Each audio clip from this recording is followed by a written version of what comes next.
Je suis ravie d'être avec vous, avec les étudiants et de parler des grands enjeux d'aujourd'hui, du multilatéralisme des Nations Unies. Comme vous pouvez vous imaginer, c'est un thème qui m'est très cher. C'est très cher parce que j'ai été 8 ans en tête de l'UNESCO et j'ai travaillé beaucoup avec les autres collègues au sein du système des Nations Unies, dans un temps très intéressant, dans un temps où nous avions réfléchir sur le développement durable, sur le climat, et aussi on a adopté des agendas, on a adopté des documents extrêmement importants.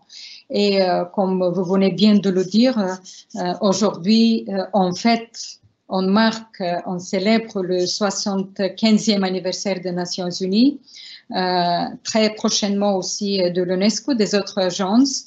Et je crois que c'est une belle journée de cette célébration du multilatéralisme avec l'attribution au Programme alimentaire des Nations Unies du prix Nobel de paix.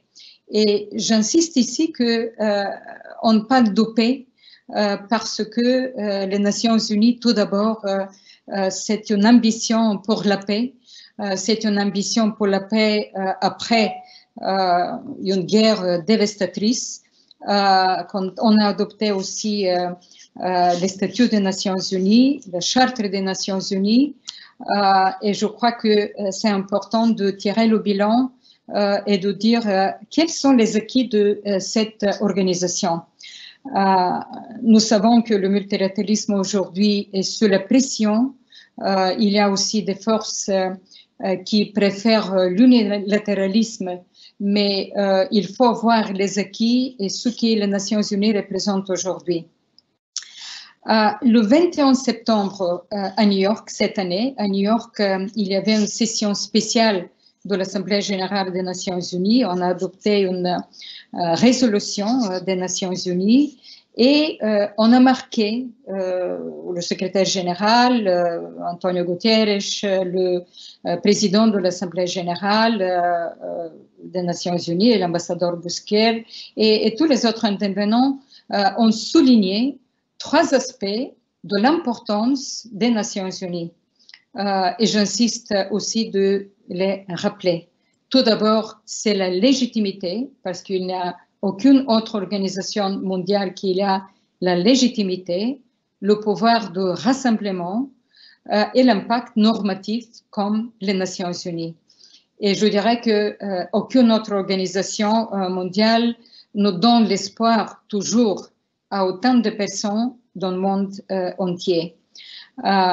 Et je crois avec le Covid, avec la crise, et nous allons discuter, j'imagine, plus tard, cet aspect est crucial, plus crucial que jamais.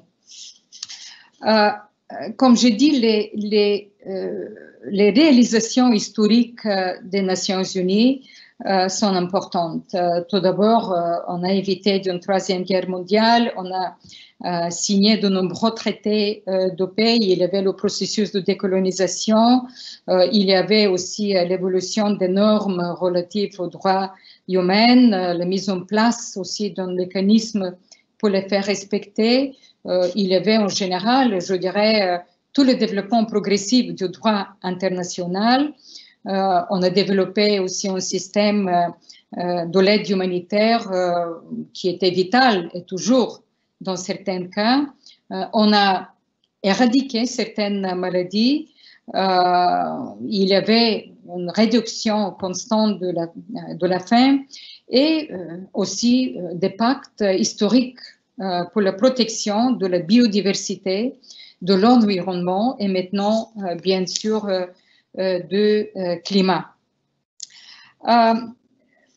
Je crois que c'est important parce que si on parle d'une manière beaucoup plus concrète, les Nations Unies ont négocié plus de 170 accords de paix, bien qu'elles soient révélées meilleures pour prévenir le conflit des nations que les guerres civiles. On voit maintenant l'évolution de certains conflits, mais en tout cas, les opérations de maintien de la paix qui se sont étendues déjà à 16 missions dans le monde,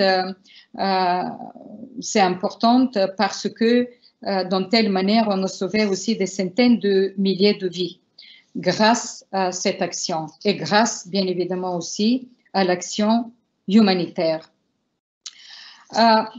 Permettez-moi aussi de parler un peu plus sur les droits humains, sur la défense de certaines valeurs, parce que nous savons que l'adoption de la Déclaration universelle des droits de l'homme, qui était une sorte de catalyseur d'un riche ensemble de traités après son adoption, était crucial pour changer le cadre législatif, mais aussi pour certaines politiques plus concrètes. La même reconnaissance universelle des droits fondamentaux et les libertés fondamentales était clé pour l'adoption de ce cadre. Et j'insiste beaucoup sur la Déclaration des droits humains parce que cette déclaration a été fortement influencée par la constitution de l'UNESCO, la première agence onusienne qui a été créée en 1945. Et je vous invite aussi de voir, de lire la constitution de l'UNESCO et la déclaration des droits humains, encore une fois, parce que certains des textes littéralement ont été transposés de la constitution de l'UNESCO envers la déclaration des droits humains. C'était exactement le système de valeurs qui était fondé à cette époque-là et qui continue à évoluer et à nous guider dans beaucoup des actions au sein de la plateforme multilatérale. Les Nations Unies aussi ont créé un cadre aussi pour l'égalité des hommes et des femmes. Et c'est important parce que cette année, parmi les anniversaires importants, c'est aussi le 25e anniversaire de la conférence, la plus grande conférence, majeure conférence des Nations Unies à Beijing, Femmes, Développement et Paix, et l'adoption de programmes d'action qui est toujours le document le plus progressif sur les questions de l'égalité des femmes. Et parmi les anniversaires, encore une fois, je voudrais mentionner le 15e anniversaire, de la 20e anniversaire, désolé, de la résolution 1325 du Conseil de sécurité sur les femmes, la paix et la sécurité. C'est pour la première fois le Conseil de sécurité a adopté cette résolution qui a fait le lien entre les femmes, l'égalité des femmes, aussi donner un peu plus de place des femmes dans les négociations et de ne pas regarder les femmes seulement comme les victimes, mais de quelqu'un qui est dans les négociations pour la paix. Et cette résolution continue aussi d'être beaucoup débattue et aussi d'être considérée comme parmi les documents les plus importants quand on parle de l'égalité des femmes. Après, bien évidemment, je voudrais mentionner les accords globaux plus récents. Et je parle de l'agenda 2030 pour le développement durable qui a été adopté en 2015. Nous sommes déjà 5 ans après, avec les 17 objectifs de développement durable. Et aussi le climat, l'accord de Paris sur le climat, encore une fois, 5 ans après l'adoption de ce document si important. Et si on peut aller un peu derrière, je dirais que même le concept de développement durable qui n'existait plus il y a une vingtaine d'années a été aussi né au sein des Nations Unies. Si je dois être beaucoup plus précis, c'était au sein de l'UNESCO. Après, beaucoup des autres agences ont adopté la même approche. La protection de l'environnement, la biodiversité et, je dirais, la vision un peu plus large sur le développement humain. Ici, je dois mentionner un fait qui n'est pas tellement peut-être connu, mais dans les années 1990, les Nations Unies, à travers le PNUD, le Programme des Nations Unies pour le développement, mais avec le concours d'une trentaine des organisations onusiennes, ont lancé pour la première fois une nouvelle approche, l'approche de développement humain, qui était qui changeait comment mesurer le développement dans les sociétés, dans les pays. Jusqu'à ce moment-là, était tout ce qui était adopté comme la mesure principale, c'était le PIB du pays per capita ou le PIB en général, mais sans prendre en compte les conditions de développement humain. Et changer cette approche, créer un espace plus large maintenant aujourd'hui pour la Banque mondiale, l'OCDE et tout le reste pour le gouvernement, bien évidemment, mais pour les chercheurs de jeter un autre regard sur le développement dans les pays, développement humain, comment mesurer, en tenant compte aussi des facteurs comme le niveau de l'éducation, le système de la santé, le système de l'environnement, la protection de l'environnement, la biodiversité. Et maintenant, aujourd'hui, on ajoute là aussi le climat.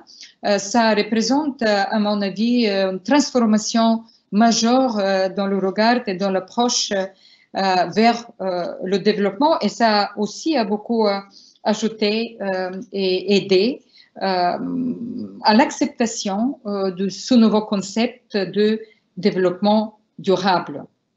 Je crois que aujourd'hui, il nous faut vraiment penser de nouveau avec la crise de Covid qui malheureusement a un impact très négatif sur les différents acquis au sein des Nations Unies et bien évidemment dans les différents pays.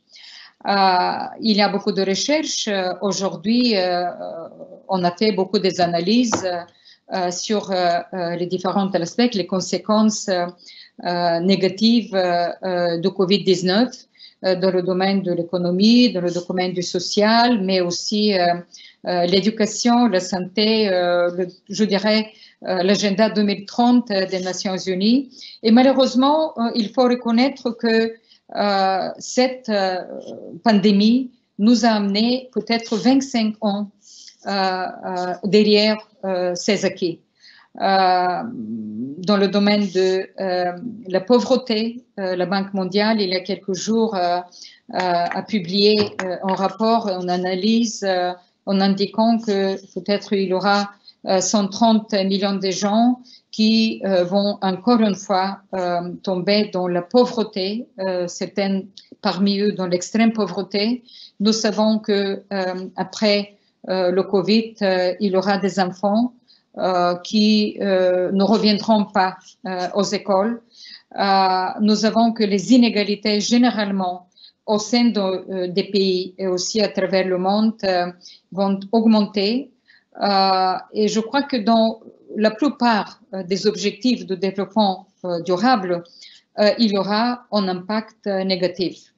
C'est important d'avoir une réflexion, je dirais, très sincère sur ces analyses et de voir quelles seront les réponses à l'échelle mondiale pour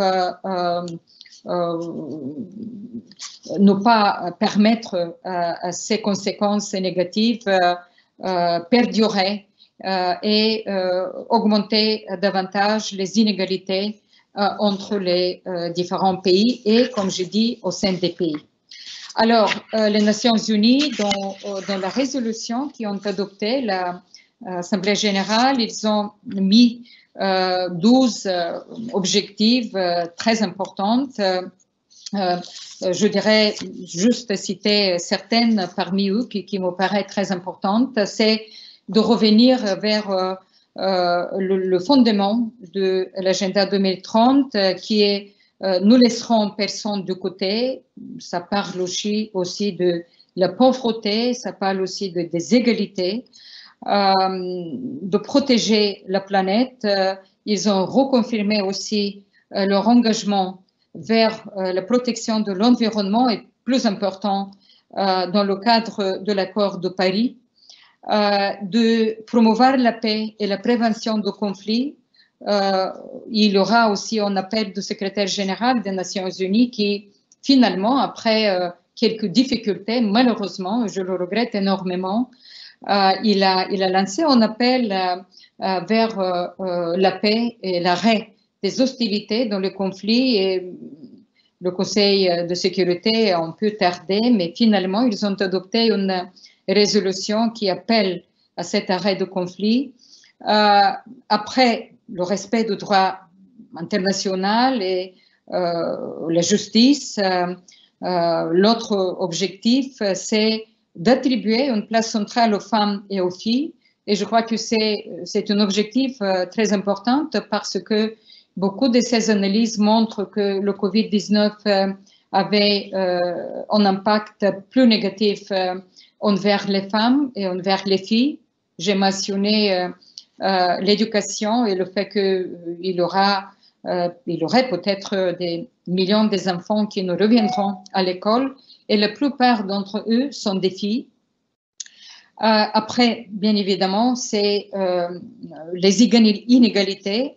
Et c'est très intéressant de voir que l'Assemblée générale des Nations unies a mis la question des inégalités croissantes entre les pays et au sein aussi des pays sur le titre d'instaurer un climat de confiance. Je crois que c'est important parce qu'on ne peut pas avoir confiance globalement, ou je dirais aussi au sein des pays, si les inégalités augmentent. Aussi, notre objectif, c'est de la coopération numérique.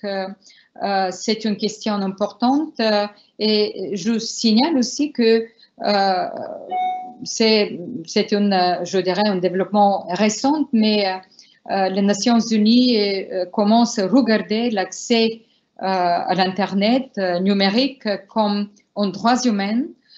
Et c'est important de le souligner parce qu'il faut savoir qu'au monde actuel, toujours la moitié de l'humanité, ce sont 3,5 milliards hommes et des femmes qui n'ont pas accès à l'Internet. Je ne parle pas de la qualité de l'Internet, mais je parle de l'Internet. Et beaucoup des analyses montrent que si nous voulons avancer dans la recherche de tous ces objectifs, il faut vraiment avoir une équité dans le domaine de l'accès au numérique. Bien évidemment, la question aussi de la réforme, modernisation des Nations Unies, il y a beaucoup d'idées dans ce domaine-là. Il faut mentionner que le secrétaire général et les différentes agences ont beaucoup investi dans la modernisation, mettre en actualité les différents programmes et la manière dont ils ont travaillé. C'est un processus qui continue. On ne peut pas dire qu'on arrête là. Aujourd'hui, il faut parler, à mon avis, d'un multilatéralisme rénové, une mobilisation qui engage un mouvement plus large, je dirais, plus efficace, mieux maîtrisé. Et c'est important parce que il y a certaines politiques qui doivent être vraiment prioritisées au sein de cette modernisation des Nations Unies. Il y a beaucoup de leaders politiques et je partage leurs opinions qui parlent d'un nouveau deal global à l'échelle mondiale qui vont traiter tous ces problèmes internationaux qui sont liés avec, pas seulement avec le Covid, mais avec les conséquences, avec la géopolitique actuelle d'aujourd'hui, avec les questions de l'immigration, du commerce, environnement, le terrorisme même. Et je crois que si les Nations Unies s'engagent à se concentrer sur certains de ces thèmes, ils vont être beaucoup plus actualité des attentes des pays membres. Mais parlons de conséquences de Covid et quelles sont ces expectatives. je crois toujours que quelque chose émerge qui est nouveau. De toute façon, la santé, je crois, devra constituer parmi les premières priorités. Et je suis sûre que le système multilatéral va se doter pour sortir de crise d'une vraie coordination, d'une vraie capacité de coordination dans la perspective de possible récurrence de l'épidémie et de gérer aussi ces questions. Aujourd'hui, je crois qu'il y a pas mal déjà des suggestions, des propositions dans ce domaine-là. L'établissement d'un réseau de centres d'excellence, aussi d'avoir une sorte de nouvel conseil mondial aussi qui est très qui va suivre aussi le Conseil international pour le climat, de coordonner aussi, de donner un peu plus de perspective de ce travail émerge comme parmi les propositions internationales. Il y a aussi des propositions dans le domaine du stockage, équipements médicaux, de protection, bien d'autres. Mais le plus important, c'est qu'il faut renforcer l'Organisation mondiale de la santé parce que c'est exactement ce dispositif mondial qu'il nous faut aujourd'hui pour changer les crises. C'est vraiment dommage qu'aujourd'hui, on voit certains pays comme les États-Unis qui se retirent et qui considèrent que l'approche unilatérale, c'est la réponse aux ces problèmes d'aujourd'hui.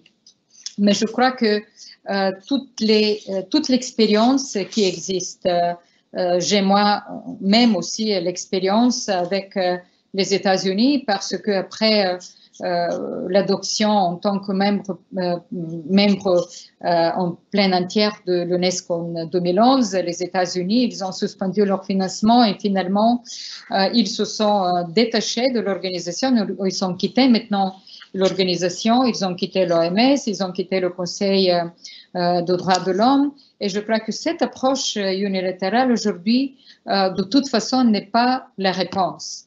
Le Covid nous montre le voie. Nous savons que le virus ne connaît pas les frontières politiques, le virus ne respecte pas les religions, l'appartenance dans le sexe, l'appartenance à telle culture, au pays. Le climat toujours nous donne aussi cet argument. Nous avons vu les feux en Amazonie, nous avons vu en Australie, en Californie cet été, les inondations, les différences dans les températures augmentent. Nous avons vu aussi l'océan et le corail qui meurt. Et je crois que tout ça nous montre que les solutions aujourd'hui sont multilatérales. Il n'y a pas d'autre option. Et je me réjouis vraiment qu'aujourd'hui, le prix Nobel est allé à une institution onusienne, au programme d'alimentation, parce que c'est vraiment une reconnaissance davantage supplémentaire que les Nations Unies sont clés pour la paix, pour la sécurité et finalement aussi pour la sécurité humaine. Alors, merci pour votre attention. Je termine ici pour avoir plus de temps de débattre avec vous et je suis prête à répondre à vos questions. Merci beaucoup, madame. C'est effectivement tout à fait intéressant. Donc, je souhaiterais revenir sur peut-être un ou deux points. Le premier principal et qui fait partie des questions qui me sont parvenues est lié au désengagement américain, principalement depuis l'élection de M. Trump, même si on peut imaginer que cette élection, eh bien, enfin, plutôt que le désengagement américain puisse être remis en cause après l'élection de novembre de cette année. On ne sait pas quelle sera la décision souveraine du peuple américain, mais le fait est que, est-ce que les coups portés par M. Trump n'ont pas affaibli grandement, voire détruit une partie du système international tel que nous le connaissions jusqu'en 2016? Merci pour cette question. C'est une question très importante parce que nous savons que les États-Unis sont un membre fondateur. Effectivement, c'était à San Francisco que les Nations Unies ont été créées. C'était les alliés après la Deuxième Guerre mondiale et les États-Unis. Je dirais que les Nations Unies étaient créées. C'était l'enfant aussi des Américains, des États-Unis, y compris l'UNESCO, parce que l'UNESCO aussi était fondée sur une idée qui était très importante et fortement soutenue par les Américains. Dans la constitution de l'UNESCO, nous avons la première phrase qui est très emblématique, que si la guerre naisse dans les esprits des hommes, et maintenant nous disons bien évidemment, les femmes, ce sont dans les esprits des hommes que les défenses de la paix doivent être construites. Et cette phrase, ça appartient à McLeish, c'était le représentant des Américains, des États-Unis, à la conférence constitutive de l'UNESCO.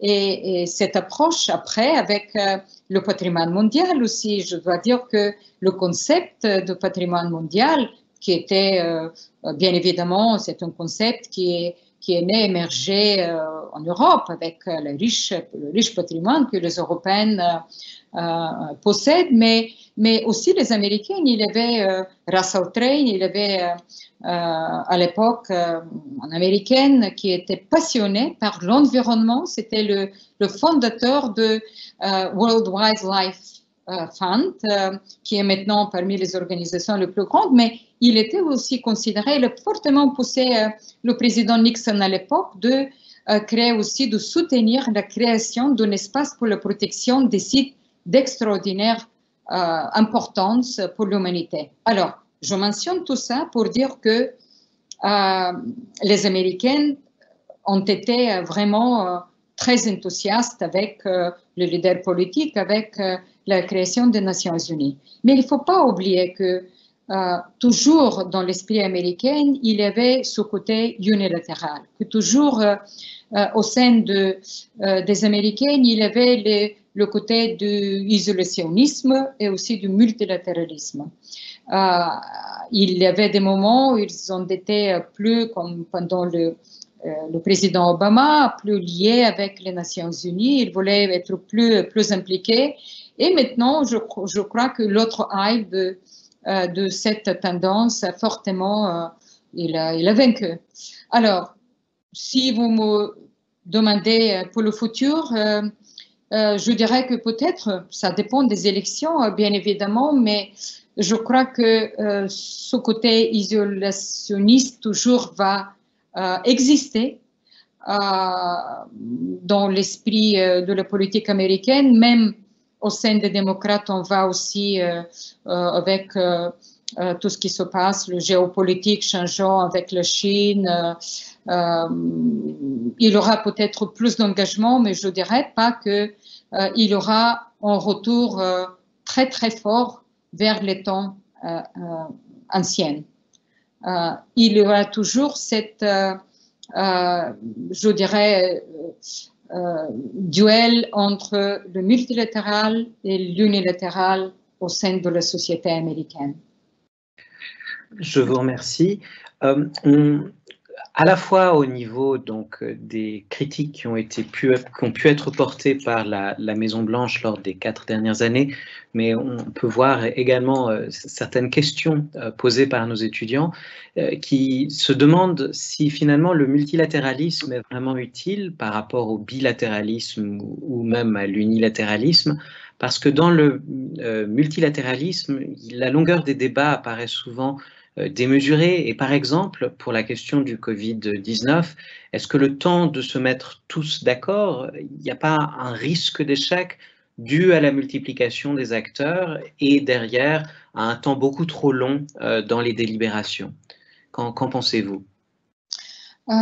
Vous savez, tout d'abord, je crois que le multilatéral et le bilatéral, il y a une coexistence parfois. qui va très bien. Je parle de bilatéral et multilatéral, mais unilatéralisme, c'est quelque chose de différent.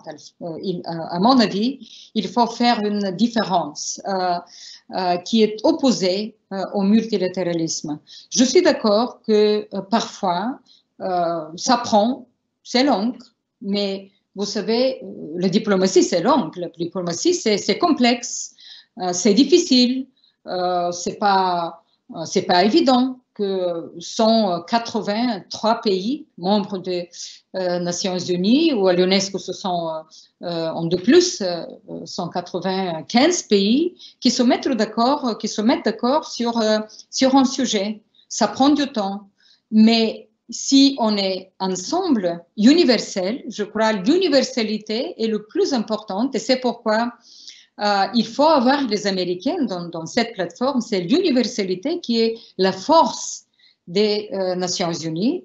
Je crois que quand on est ensemble, on est beaucoup plus forte. Et bien évidemment, on peut adopter des décisions et des politiques qui rassemblent et après qui font la différence. Je mentionnerai quelque chose qui peut-être n'est pas si connu, mais le multilatéralisme, finalement, c'est pour adopter une vision des biens communs de l'humanité. Je crois que ça, c'est l'espace très important, comme la santé, par exemple.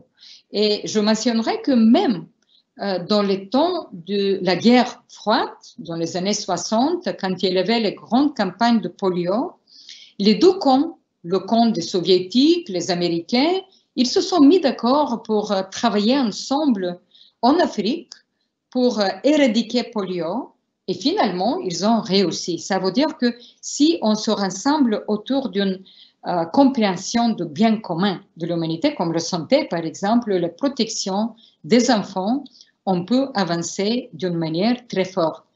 Alors, moi, je suis aussi parfois très déçue, mais j'essaie de ne pas être découragée par certaines de ces difficultés.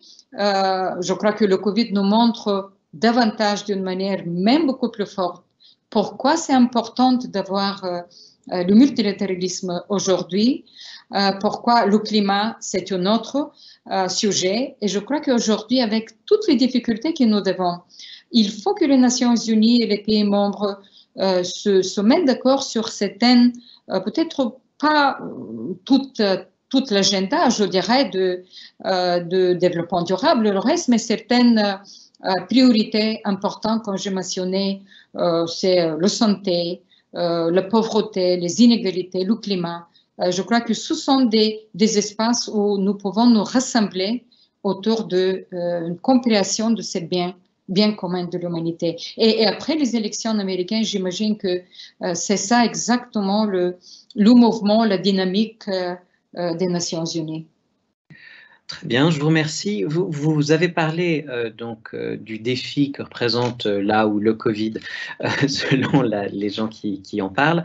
Eh bien, par rapport à la Covid, on a pu remarquer qu'il y a eu, comme vous le disiez dans votre discours d'introduction, de graves reculs, et notamment de graves reculs au niveau tant de l'éducation que de la culture.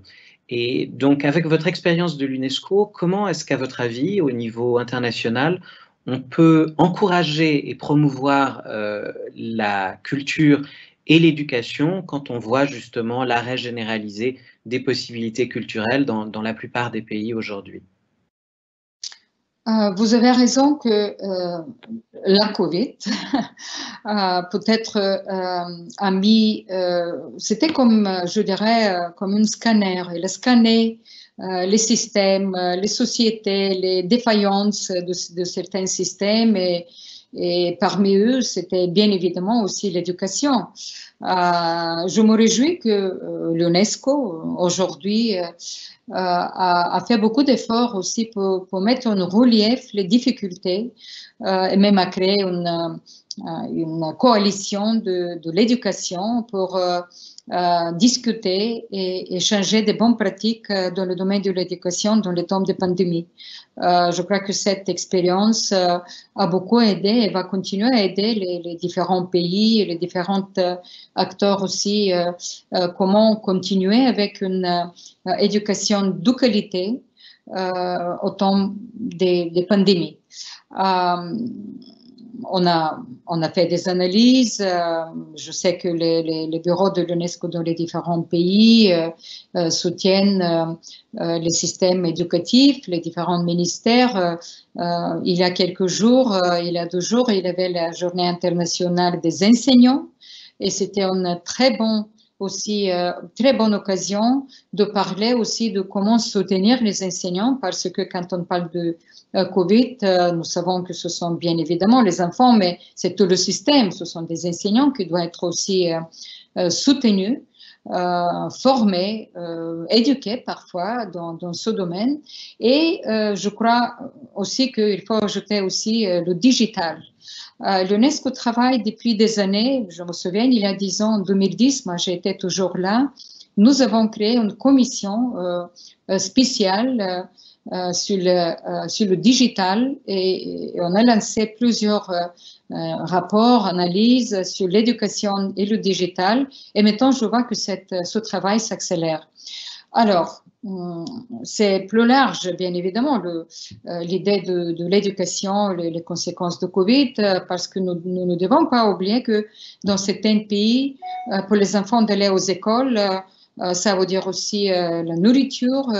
Nous voyons aussi parfois que si les parents doivent choisir, ils les envoient maintenant le fils, c'est pas la fille à l'école. Voilà, c'est très large, mais il faut vraiment analyser sur la base de cette crise aujourd'hui. Dans le domaine de culture, c'est très complexe. La question de la culture et aussi la Covid, c'est vraiment très complexe. Nous avons vu les conséquences vraiment dévastatrices envers la culture, le travail des musées, les sites de patrimoine mondial. Presque ils ont perdu le soutien financier, le tourisme culturel, le financement des créateurs. L'UNESCO a lancé aussi un programme très important, à mon avis, de la résilience et comment créer une résilience aussi au sein de la culture. Mais il faut vraiment que les gouvernements et tout ce qui adopte les décisions pour confronter cette crise, que la culture soit aussi parmi les mesures et les propositions qui malheureusement n'est pas tout le temps le cas. Je crois que la France c'est une exception heureuse parce que le président Macron et le gouvernement, ils ont vraiment adopté certaines décisions importantes, considérables pour soutenir la culture, mais il faut savoir que ce n'est pas le cas dans beaucoup d'autres pays. Merci beaucoup. Une question qui revient aussi avec beaucoup de régularité par rapport à nos étudiants et nos étudiantes, c'est qu'ils ont tous noté que vous avez ouvert la voie au niveau de l'UNESCO en étant la première femme élue. Quelle est votre analyse par rapport aux places des femmes dans les relations internationales et donc pensez-vous qu'aujourd'hui il soit plus difficile pour une jeune femme intéressée donc par les relations internationales de pouvoir faire carrière? C'est une question qui vraiment m'est très chère. C'est une question qui m'occupe beaucoup depuis des années parce que je trouve que la question de l'égalité homme-femme, c'est pas une question seulement d'une justice historique, mais c'est une question vraiment de bien-être de la société, des familles, des différentes communautés. Et c'est pourquoi je me suis engagée tellement au sein des Nations Unies, l'UNESCO et avant, quand j'ai été diplomate en Bulgarie et membre du Parlement aussi, de lutter pour cette égalité. Il y a des avancées, il faut reconnaître, il ne faut pas être dans la dépression. Il y a des avancées, il y a beaucoup d'avancées. On a adopté vraiment des programmes. Il y a dans le domaine de le cadre législatif, on a fait beaucoup de progrès au sein aussi des instances internationales. J'ai mentionné certains de ces documents. De toute façon, il y a des avancées, des grandes avancées, mais le progrès est très lent. Et je crois que c'est ça le grand problème aujourd'hui. Et c'est ça le problème aussi avec le Covid, parce que le Covid va nous renvoyer, malheureusement, à certaines années, peut-être décennies, en arrière. Et c'est ça qui me préoccupe beaucoup. Dans le domaine de pauvreté, dans le domaine de la place des femmes, aussi au pouvoir, dans la politique. Il y avait beaucoup de débats aujourd'hui que parmi les chefs d'État qui ont participé à l'Assemblée générale des Nations Unies, il y a seulement 22 femmes qui se sont exprimées là. Dans le privé aussi, nous avons vu quel débat il y avait même au sein de l'Union européenne sur la place des femmes dans les conseils d'administration, et même l'Union européenne n'a pas abouti à adopter une décision. Dans le Parlement, et je peux continuer aussi cette ligne, je crois qu'il faut vraiment un engagement politique beaucoup plus fort. Ça ne veut pas dire qu'il n'y a pas de femmes qui poursuivent des carrières de la diplomatie. Nous avons vu qu'il y a vraiment, si vous regardez les femmes ambassadeurs aux Nations Unies ou certains autres pays, il augmente. Et j'encourage vraiment les jeunes femmes, les étudiants de poursuivre ces carrières. La diplomatie, à mon avis, c'est une très, très belle profession. C'est une profession qui exige beaucoup, mais c'est pourquoi elle est très belle. On doit avoir des ambitions, elle ouvre les perspectives pour connaître le monde, pour connaître les autres cultures, pour défendre les intérêts de son propre pays, mais en tenant compte aussi des intérêts des autres. Et je crois que c'est ça qui donne cette beauté de ce challenge, je dirais, d'être un bon diplomate. C'est une belle profession et je crois que les femmes ont beaucoup aussi de capacité d'être là pour promouvoir les intérêts de ces pays et finalement les grands intérêts de ces biens communs de l'humanité. Ça me permet de rebondir sur une autre question qui m'est arrivée, c'est pourquoi est-ce que vous êtes engagé dans une carrière diplomatique? Qu'est-ce qui a motivé chez vous ce désir finalement d'essayer d'agir à l'international plutôt que nationalement? C'est une bonne question. Vous savez, quand j'étais jeune, j'ai voulu être archéologue. Je me suis intéressée beaucoup à l'histoire. J'avais un enseignant, un professeur d'histoire remarquable. La moitié de mon classe, ils sont devenus historiennes aussi, étudier l'histoire. Et je me suis dit, je vais découvrir des civilisations anciennes. J'ai travaillé pendant les vacances sur les fouilles archéologiques en Bulgarie. La Bulgarie est aussi une terre très ancienne, pleine d'archéologie. Et après, voilà, j'ai commencé à étudier des langues étrangères et je me suis dit, oui, non. Après, j'ai décidé, non, je vais être journaliste, je vais voyager à travers le monde et voilà, faire des grands reportages sur de tels. Mais finalement, et c'était avec une telle idée, j'ai postulé pour l'Institut. À l'époque, en Bulgarie, il n'y avait pas de tel institut des relations internationales à Moscou. J'ai étudié, mais j'ai beaucoup plus pensé à être journaliste de l'international. Mais après, j'ai beaucoup aimé aussi tout ce qui j'avais étudié. J'ai appris des autres langues. J'ai considéré que j'étais envoyée comme stagiaire à la délégation permanente de Bulgarie à Genève. J'ai découvert les Nations Unies et ça a resté comme, je dirais, mon amour professionnel tout au long de ma vie. Et plutôt le multilatéralisme, la diplomatie, mais le multilatéralisme. Ça me permet d'avoir donc une suite sur deux questions, une légère et une autre qui l'est moins. Alors la question légère posée par l'un de nos étudiants, c'est de savoir finalement vous parlez extrêmement bien, en tout cas 5 langues, si ce n'est plus. Est-ce que vous avez des mots préférés qui vous ont été utiles et qu'un étudiant des relations internationales devrait savoir, soit pour se faire des amis, soit pour faire une carrière? Ça, c'est la question légère. Et puis la question donc un peu plus grave, c'est le fait qu'il a été noté que justement les questions archéologiques, les questions de patrimoine ont été très importantes pour vous. Et dans les années 2014 à 2016, vous avez beaucoup parlé donc de destruction du patrimoine. Et est-ce que vous pourriez revenir un petit peu sur les grands défis que vous avez rencontrés en tant que directrice de l'UNESCO face à justement ces destructions-là? Bonne question, importante.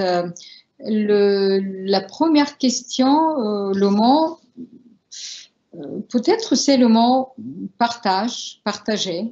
Je crois que c'est un mot qui reflète tout ce que nous avons comme d'êtres humains, partager avec votre famille, partager avec vos amis, partager avec vos collègues. Et généralement, je dirais que tout ce qu'on a besoin aujourd'hui, c'est exactement partage. Ça amène au dialogue, ça amène à la paix, ça amène... je crois que c'est important. Pour moi, toujours partager était quelque chose de primordial. Sur l'autre question, quel était le défi? Oui, vous avez raison que mon mandat a été marqué par une destruction inédite de patrimoine mondial, de patrimoine en général, le patrimoine mondial de l'humanité, bien évidemment, avec les conflits.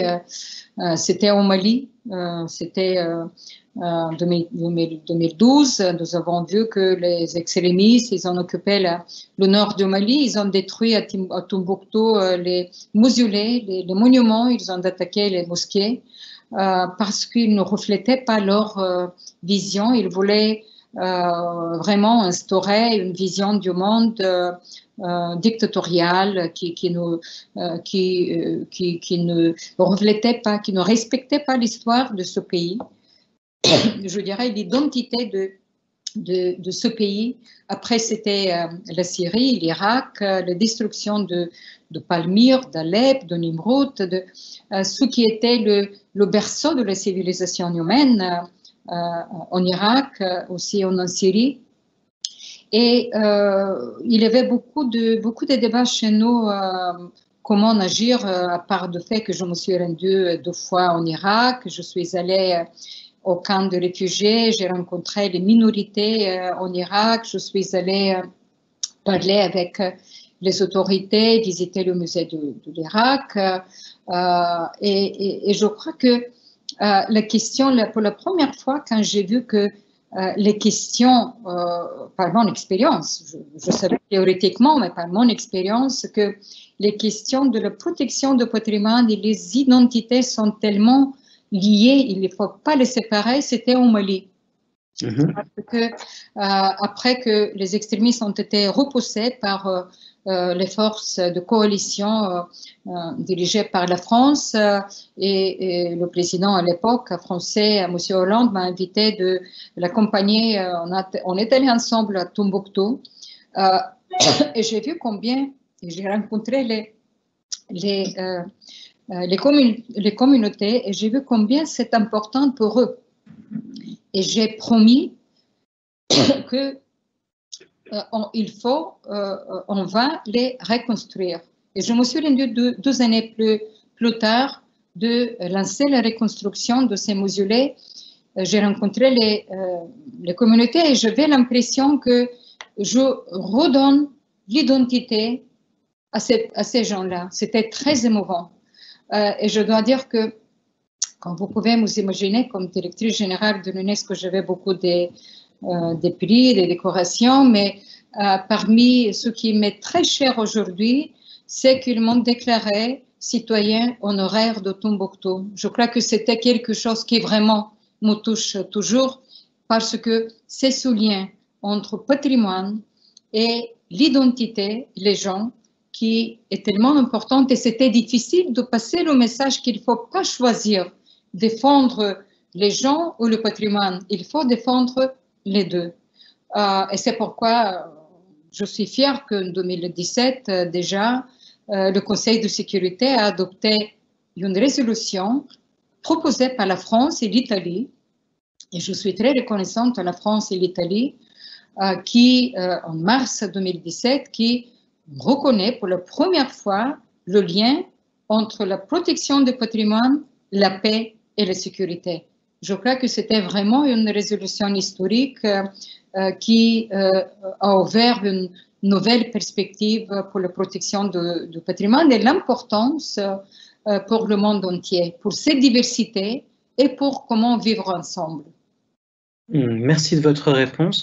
J'ai une question un petit peu polémique qui vient d'un de nos étudiants qui demande, pensez-vous que la prééminence des États-Unis et des pays européens au sein du budget de l'UNESCO n'influence pas sa politique à poursuivre une certaine occidentalisation des valeurs à l'échelle internationale? Vous savez, c'est une question qui se pose, oui, à l'UNESCO et pas seulement, ça se pose au sein des Nations Unies, mais je crois que le fait que l'universalité et que chaque pays a un vote au sein des Nations Unies, au sein de l'UNESCO, sans prendre en compte combien est le budget, les contributions au budget, c'est très important. Par rapport aux banques mondiales, le Fonds monétaire international, à l'UNESCO, aux Nations Unies, c'est vraiment l'égalité. Je crois que la difficulté, les menaces viennent à l'extérieur parce que le financement du budget régulier n'est pas, je dirais, si stable, n'est pas si important, n'est pas si considérable. Et pour continuer avec certains programmes, il faut attirer des budgets extraordinaires, des fonds extraordinaires, extra-budgétaires. Et ces fonds sont par des donateurs privés, ce sont par des pays, bien évidemment, mais c'est là la difficulté, comment équilibrer cette attraction des fonds extra-budgétaires aussi et le programme des Nations Unies. Je donnerai un exemple qui est très évident aujourd'hui avec l'Organisation mondiale de la santé. Nous savons maintenant qu'après que les États-Unis se sont retirés, le plus grand donateur des fonds à l'OMS, c'est la fondation Melinda et Bill Gates, qui ont toujours été le numéro 2, maintenant ils sont le numéro 1. Alors, ils le font avec un bon esprit, avec une bonne volonté, mais à long terme, je ne crois pas que c'est durable et il ne faut pas que les organisations des Nations Unies sont soumises à une bonne volonté d'un fonds privé, je répète encore une fois, avec une bonne volonté, mais je ne crois pas que c'est la bonne voie d'aller pour le multilatéralisme en avenir. Il faut qu'il y ait un financement qui est sûr, qui est durable, qui est important et qui est aussi fait par les pays membres et pas par le privé. Très bien, merci beaucoup. Une de nos étudiantes se demande quelle est la stratégie qui pourrait être suivie pour éviter la destruction du système international si M. Trump se faisait réélire. Est-ce que finalement, au niveau des grandes organisations internationales, il y a une possibilité de pouvoir faire sans les États-Unis? Et est-ce qu'il y a une possibilité d'attendre finalement qu'ils se montrent moins isolationnistes et moins unilatéraux? J'espère bien que non. J'espère bien que la situation est différente, mais il faut vraiment explorer toutes les options aujourd'hui. Je crois que tout d'abord, on doit avoir vraiment un mouvement plus large en défense du multilatéralisme.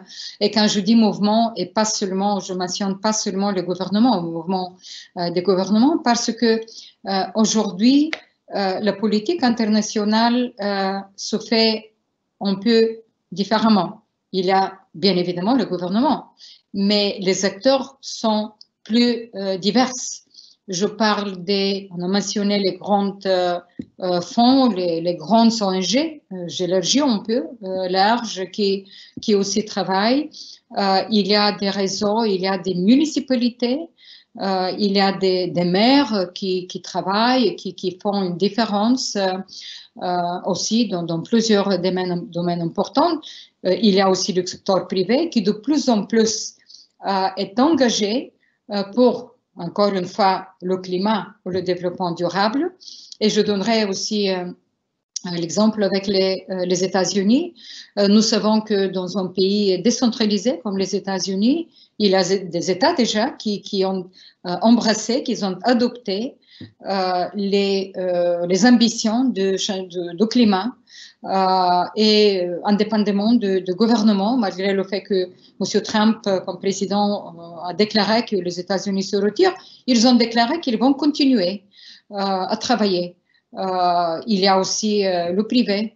Je crois qu'aujourd'hui, on va, c'est une nouvelle tendance, mais qui prennent, je dirais, en route plus dynamique. Il y a un dynamisme au sein du privé qui disent que c'est pas seulement le profit qui doit guider la politique du privé, mais c'est aussi le bien commun, y compris le climat. Ils voient aussi là je dirais, le futur du privé dans une activité plus verte, plus équilibrée, plus durable. Alors, je mentionne tout ça pour dire que finalement, il y aura une pression vers le gouvernement même aux États-Unis parce que c'est évident, à mon avis, que il n'y a un seul pays au monde qui puisse gérer aujourd'hui et s'isoler et résoudre les problèmes. Nulle part et dans aucun domaine. Les finances, le commerce, nous sommes là. La paix, la sécurité, le climat, nous sommes là. Et je crois que finalement, ça va aboutir à un peut-être multilatéralisme rénové, changé, plus adapté à tout ce qui se passe aujourd'hui au monde. Mais je crois fermement qu'il y aura toujours ce multilatéralisme qui reste comme cette plateforme de coopération. Et donc, justement, en rebondissant sur ce que vous nous disiez, donc certains étudiants s'inquiètent du réchauffement climatique et se demandent s'il ne serait pas possible d'établir une forme de stratégie internationale pour faire en sorte que les États ne puissent ignorer leur nécessité d'agir pour la survie de l'humanité et leur survie propre, parce qu'ils sont marqués par justement, disons, peut-être la bonne volonté à signer des traités, mais une plus grande difficulté à les appliquer ensuite. Est-ce que vous avez un avis justement sur ce décalage entre la proclamation et puis, disons, la ratification qui doit suivre et qui souvent se fait attendre? C'est une très très bonne question parce que je crois que cette question a été toujours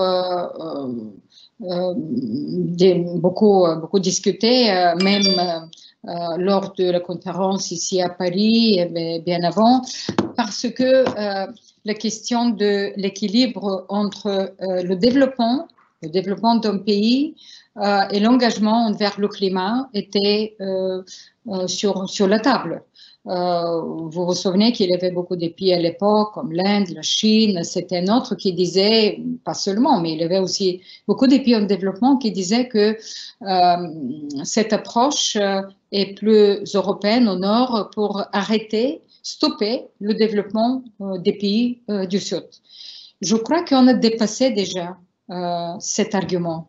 Je crois que cet argument déjà n'est pas valable parce que on a vu avec le développement des nouvelles technologies, avec, je dirais, le changement de la politique, comme j'ai mentionné, dans le privé et le reste, avec aussi le témoignage d'un changement climatique qui ne nous épargne pas aujourd'hui.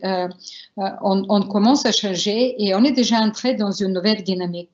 Je crois que avec l'annonce de la Chine, lors de l'Assemblée générale des Nations Unies, la déclaration du président Xi Jinping que la Chine va aboutir à être carbone neutre jusqu'au 2060, que c'était la grande surprise de l'Assemblée générale des Nations Unies, pas tellement peut-être aperçue parce qu'il y avait d'autres sujets avec les élections américaines et le reste, mais je crois que cette décision, on va voir bien évidemment comment la Chine maintenant va appliquer, quelle politique elle va mener, mais je crois que même cette annonce déjà exerce une pression va exercer beaucoup plus la pression sur les États-Unis ou certains d'autres acteurs qui disaient à quoi bon changer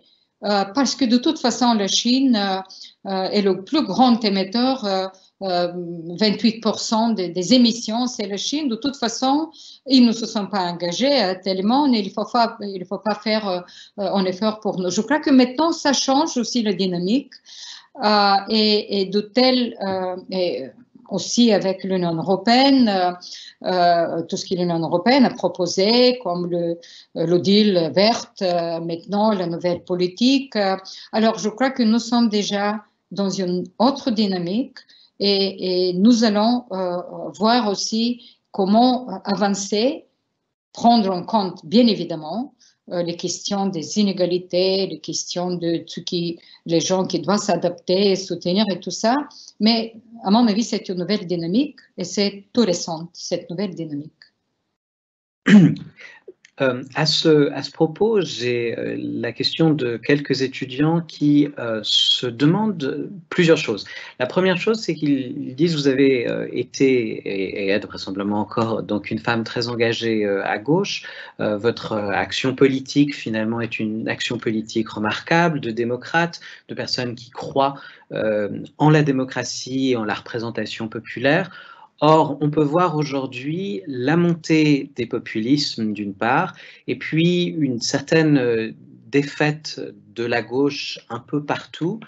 Est-ce que vous êtes confiante par rapport à des idées libérales qui semblent perdre du terrain, en particulier en Europe et aux États-Unis, et également face à la montée de la nostalgie impériale de pays comme la Turquie ou la Russie? Est-ce que ça ne pose pas des questions de risque de retour en arrière dans les relations internationales et de retour de conflits qui soient des conflits beaucoup plus graves tels que cela fait longtemps que nous n'en avons plus jamais connu?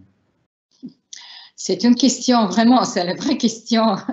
Je crois d'aujourd'hui, on se pose beaucoup de questions. Je crois que de mon expérience, moi aussi je réfléchis beaucoup sur ces sujets.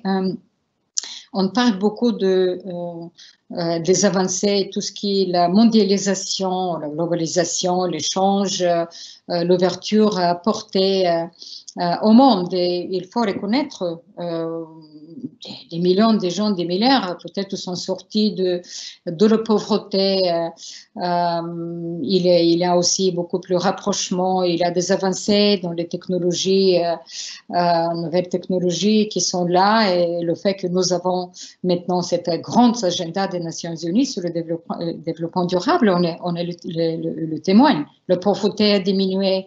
Je crois qu'il ne faut pas tomber dans le défaitisme quand on parle de multilatéral, parce que de toute façon, il faut reconnaître qu'aujourd'hui, le monde, nous sommes l'humanité, c'est la génération la plus éduquée jamais vue au monde. C'est la génération qui est le plus consciente des sujets, qui est connectée, qui s'exprime presque chaque jour sur toutes les questions qui les préoccupent. En même temps, il faut savoir que il a des perdants. Il y a ceux qui ont perdu de cette mondialisation, que cette mondialisation n'était pas inclusive. Cette mondialisation n'était pas, je dirais, n'allait pas là où il y avait des problèmes, on ne s'occupait pas. Il y avait une confiance que les problèmes, ils vont se régler eux-mêmes, juste par les marchés, par voilà. Il avait cette confiance. Clinton, je me souviens, disait que c'est fini avec les crises économiques, nous entrons dans une période de croissance, de plein espoir et tout. Et après, c'était la crise 2008 et 2009.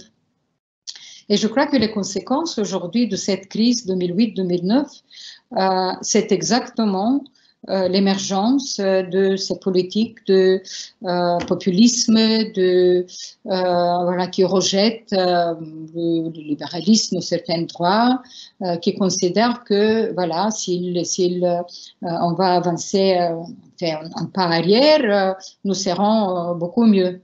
Ce sont des gens qui ont élu Trump. Encore une fois, ce sont les gens qui, dans beaucoup des pays européens et les autres aussi, deviennent de plus en plus, je le regrette énormément, d'influence, qui influencent des élections, certaines politiques, et qui amènent à un isolationnisme, une négation de certaines valeurs qui étaient avant bien acceptées. De l'autre côté, je crois que la géopolitique qui change et aussi cette manque, je dirais, de trouver les solutions communes de certains des problèmes qui existent au monde. Et c'est ça aussi un des défis du multilatéralisme. Ça a amené certains dirigeants, qui expriment cette tendance de la politique de s'isoler et de faire une sorte de renaissance de, comme vous avez dit, les empires, certaines avant. Et parfois, c'est pourquoi les chercheurs disent qu'ils ne sont pas sûrs si nous vivons dans un 21e siècle, 19e siècle, disons, au début du 20e siècle. Alors, c'est très dangereux, c'est une situation très dangereuse.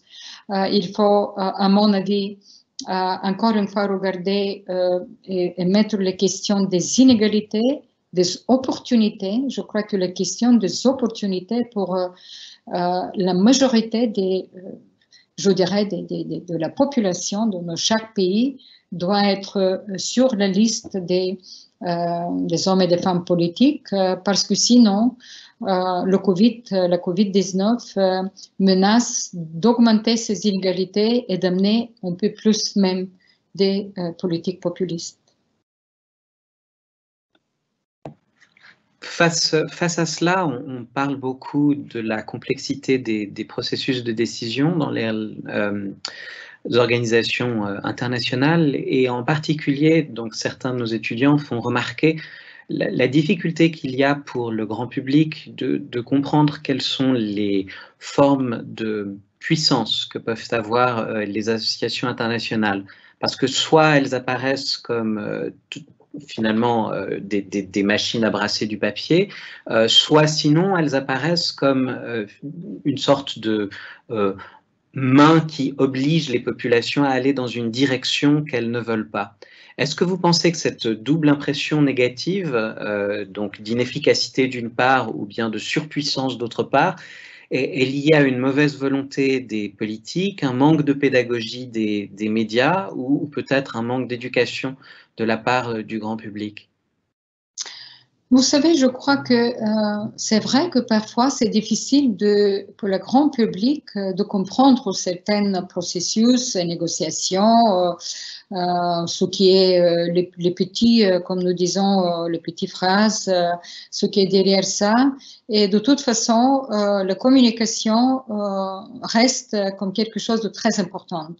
En plus, dans une ère où les nouvelles technologies avec les réseaux sociaux, il y a tout. On peut avoir la vérité, pas la vérité. Il y a aussi toutes sortes des opinions. Ça devient vraiment très difficile de s'orienter.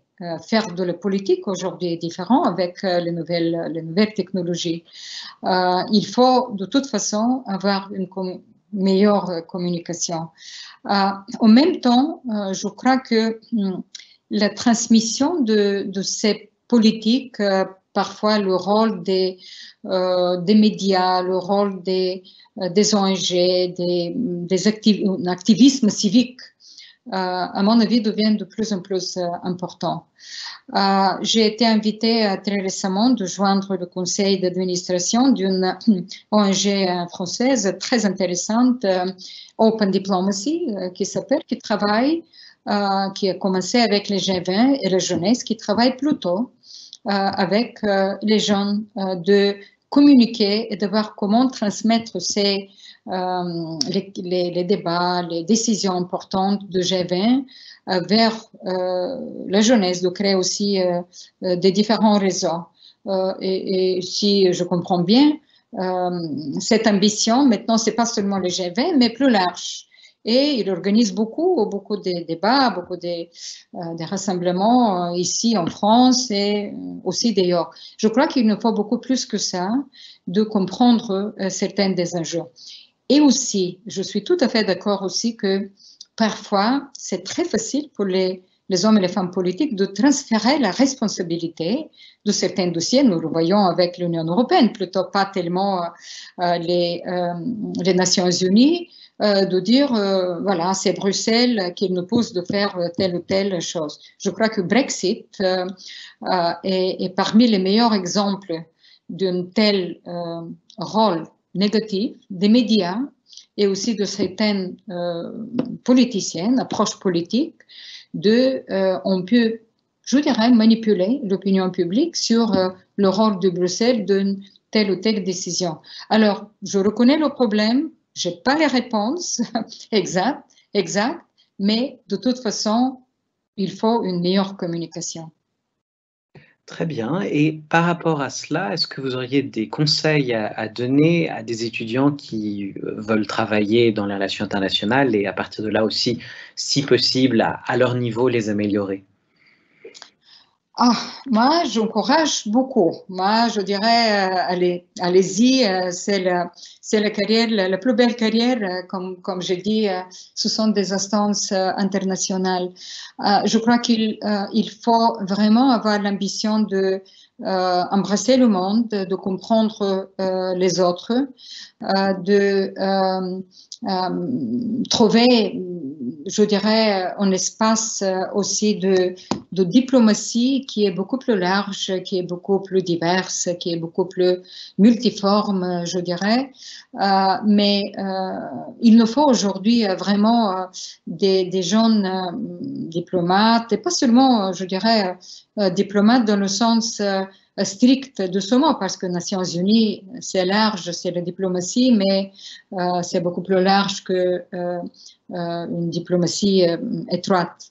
Je crois que si vos étudiants, s'ils peuvent avoir aussi, s'ils peuvent devenir des stagiaires, de se relier, pas seulement avec, il y a beaucoup des ONG, il y a aussi beaucoup des instances qui sont multilatérales, même le domaine de la culture aussi, dans le domaine de l'humanitaire, bien évidemment, dans le domaine de la sécurité, d'adopter un peu le goût, je dirais, de cette diplomatie multilatérale. Je suis sûre qu'ils vont continuer aussi de poursuivre cette carrière.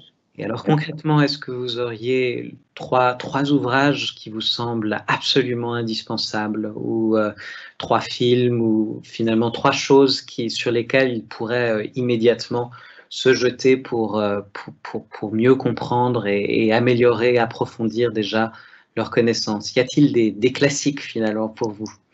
C'est très difficile de le dire qu'il y a des classiques. Je dirais pas qu'il voilà, non, je peux pas dire qu'il y a des classiques. Je crois que il y a comme j'ai dit, il y a des classiques dans le domaine des documents onusiens.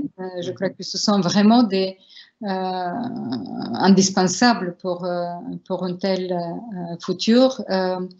Mais non, je dirais pas, mais quand même, si je peux mentionner, c'était un film très récent, c'est drôle en plus, si vous me permettez, le film Quai d'Orsay, ça donne un peu aussi le goût de l'atmosphère au sein de le ministère.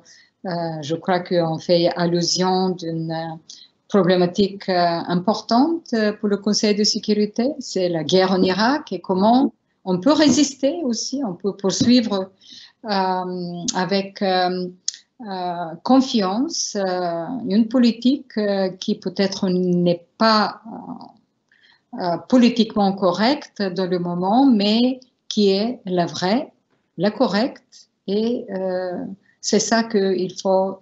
Il faut avoir cette confiance, il faut avoir une direction des valeurs importantes pour poursuivre cette carrière.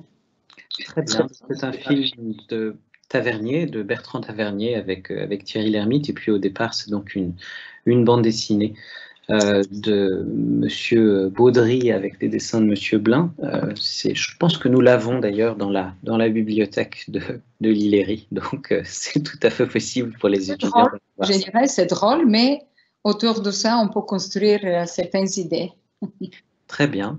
Je crois que je suis au bout des questions posées par l'ensemble de nos étudiants qui donc vous remercie par ma voix.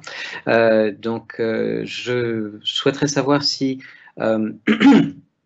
et comme dernière question, si vous estimez finalement qu'on peut être optimiste par rapport à la manière dont les choses vont évoluer, puisque beaucoup d'étudiants ont remarqué, et ce sera donc la conclusion, que le monde semble finalement se porter peut-être un peu moins bien depuis les dernières années, et il y a un certain nombre d'inquiétudes, d'anxiétés qui peuvent apparaître au travers de leurs interrogations. Donc, est-ce que vous estimez que c'est à raison que l'on s'inquiète, ou pensez-vous qu'il y a des éléments positifs sur lesquels on peut se concentrer et qui nous permettent d'espérer? Vous savez, moi je suis optimiste. Moi je trouve que, bien évidemment, il y a des problèmes, il y a des challenges, il y a des défis. Le multilatéralisme va mal. Je ne peux pas le nier. Et c'est pas déjà aujourd'hui. Je crois que la Covid a vraiment montré, je dirais, les défaillances du système, bien avant même M. Trump qui est arrivé.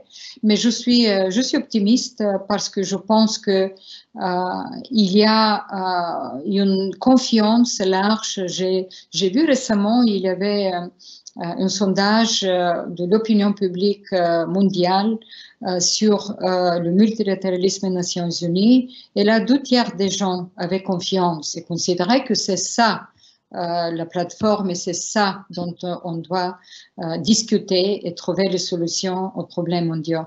Je crois que la vie va amener ces dirigeants à s'asseoir et travailler ensemble. Il n'y a pas d'autre option parce que, comme j'ai dit, on ne peut pas totalement isoler le commerce, la technologie, la politique, les virus, la santé, l'échange, la science, même dans les pires des moments, je dirais, dans la guerre froide, il y avait des échanges. Et c'est pourquoi je crois que je suis optimiste. Nous avons déjà 2 plateformes pour nous guider. C'est le climat, c'est l'accord de Paris et l'agenda 2030. Il faut revisiter et voir comment faire comme disent les Anglais, le shortcut que la technologie va nous donner aussi pour aboutir à ces objectifs de développement. Mais moi, je suis optimiste. Moi, je trouve que de plus en plus, quand je vois les débats autour, je crois que finalement, peut-être c'est pas les mêmes Nations Unies renouvelées avec des autres agendas, avec d'autres manières de travailler ensemble au sein des organismes.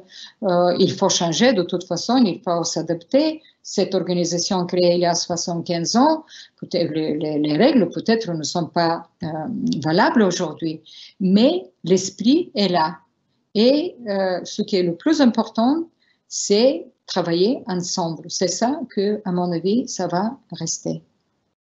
Très bien, merci beaucoup pour ces jolis mots de conclusion. Nous essaierons donc aussi à l'ILERI de travailler ensemble. En tout cas, ça a été un grand plaisir de vous avoir avec nous. Donc, mille merci pour votre participation et puis vos explications à la fois pédagogiques et donc bienveillantes. Merci aux étudiants de nous avoir suivis en grand nombre et puis donc pour toutes leurs questions. Et j'espère que nous aurons l'occasion de vous accueillir une fois physiquement dans les locaux de l'ILERI. Mais en tout cas, ça nous a vraiment beaucoup touché que vous ayez accepté notre invitation et que vous ayez ouvert d'aussi belle manière ce cycle de conférences de l'ILERI 2020-2021. Merci beaucoup, madame. Merci beaucoup, monsieur Vauclair. Merci infiniment et bonne chance à tous les étudiants, tous et tous les étudiants. Absolument, toutes et tous. Merci. Merci à tous et très bonne soirée. Au revoir.